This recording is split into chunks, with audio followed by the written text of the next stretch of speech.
and you're sitting there thinking, I have $4,200 in savings. Am I behind?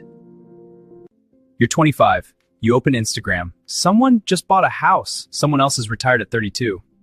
But also a car loan, maybe a mortgage, and you quietly wonder. Or maybe you're 35. You've got a decent job, some retirement savings. Am I actually doing okay, or am I one bad emergency away from disaster? If that sounds familiar, that's literally most people. Here's the thing. Nobody ever tells you what your net worth should look like at different ages. You just get vague advice like save more or invest early. So let's fix that. My name is Zenfolio, and I spend way too much time thinking about... Now let's talk real numbers. Make sure to hit the subscribe button and give this video a thumbs up if this helps you out. According to data from the Federal Reserve Survey of Consumer Finances, the median net worth for Americans under 35, roughly $39,000. 35 to 44, about $135,000. For those aged 45 to 54, the target is around $247,000. 55 to 64, roughly $365,000. But here's what most people don't realize. And median isn't a goal. It's a reflection of how financially unprepared the average person is. So let's talk benchmarks that actually build freedom. At 25, if you're 25, your goal isn't six figures. It's momentum. A strong benchmark? 0.5x your annual income in net worth.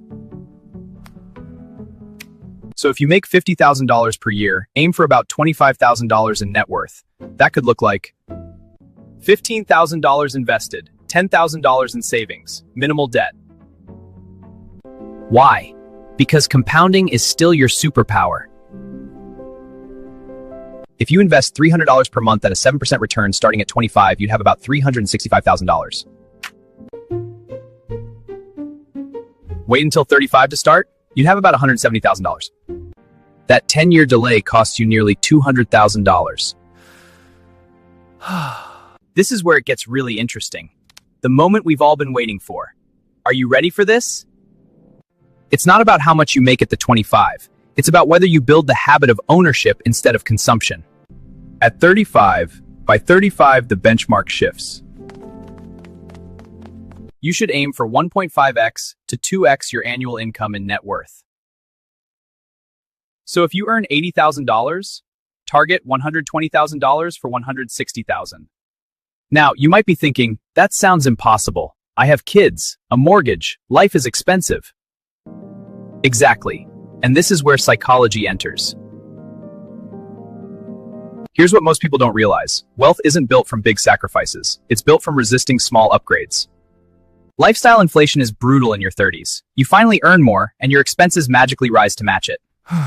The nicer car, the slightly bigger house, the upgraded phone every year. Those decisions compound just like investments do, but in reverse. At 45, you're running out of time for mistakes. The benchmark? 3x to 4x your annual income.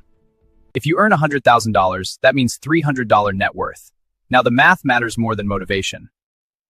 If you want $1 million by 65 and you're at $300,000 at 45, assuming 7% returns, you'd need to invest around $1,200 per month going forward. That's doable, but only if you're intentional. This is where it gets really interesting. Avoidance feels safe.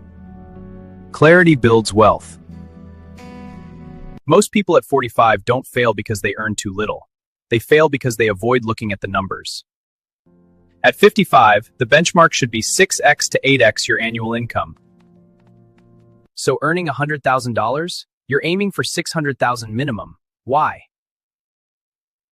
Using the 4% rule, $800,000 generates about $32,000 per year. Because retirement isn't about a magical number like $1 million. It's about income replacement. Add Social Security, maybe a paid-off home, now you're financially stable.